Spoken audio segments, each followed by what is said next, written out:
Good morning, Hank. It's Tuesday. Every 4 years, the 32 best men's national soccer teams gather together for the World Cup, which is played in whatever country has most successfully bribed FIFA officials. It's the most watched sporting event in the world, and the United States won't be there. Here's an introduction to the 32 nations that will. Argentina have Lionel Messi, arguably the best player never to win the World Cup. Australia's national team are called the Socceroos, which makes them hard to dislike. Belgium have Argyle in their uniforms, so they'll probably win the tournament. Brazil are consistently a joy to watch, except when they are playing Germany, and they're the favorites to win the World Cup this year. Colombia's jerseys look like they have an armpit sweat pattern, but I will not let that distract me from the extraordinary good looks of their star player James Rodriguez. Costa Rica just passed the United States in life expectancy, in addition to beating us twice in World Cup qualifying, so that's nice for them. Croatia are notable for having a chessboard on their uniform. Denmark invented Lego, so that makes them fun to root for. Egypt has qualified for their first World Cup since 1990, and they are led by noted hero and dreamboat Mohamed Salah, and their goalkeeper is 45 years old, which is a real inspiration to old people like me. All in all,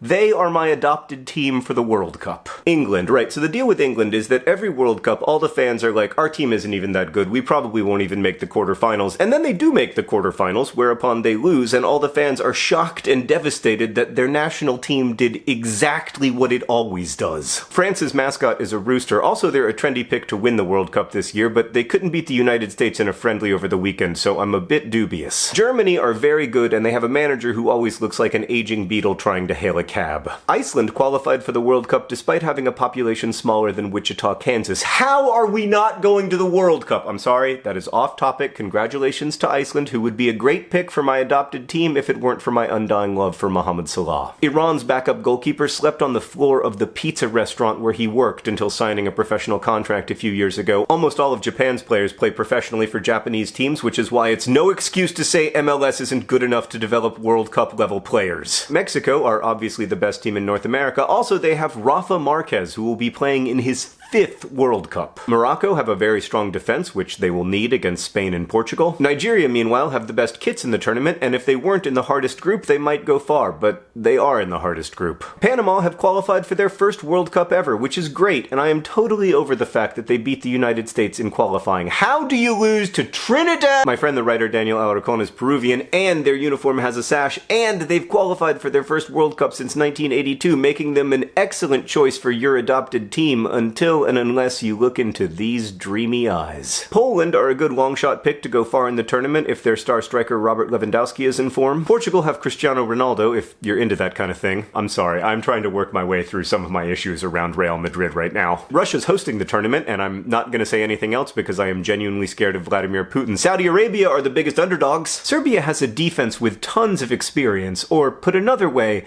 they're old. Nobody agrees with me, but I think Senegal could go to the semifinals because Sadio Mane is really good, and no, this video has not been biased by my affection for Liverpool. South Korea's coach is only 4 years older than Egypt's goalkeeper. Spain are kind of the Yankees of soccer. Sweden no longer has football's biggest personality, Zlatan Ibrahimovic, so why bother? Switzerland specializes in neutrality, which is perhaps why they play so many excruciatingly boring 0-0 draws. Tunisia's kits look so good I bought one, but I fear their World Cup will be brief. And last but not least, Uruguay are probably best known for having a striker, Luis Suarez, who has bitten opponents on 3 separate occasions. But that ignores the important fact that in more than 99% of his competitive games, Luis Suarez hasn't bitten anyone, a nearly perfect record. I'll be live tweeting every game of this year's World Cup at my sports Twitter, @SportsWithJohn. I hope to see you there. Hank, I will see you on Friday.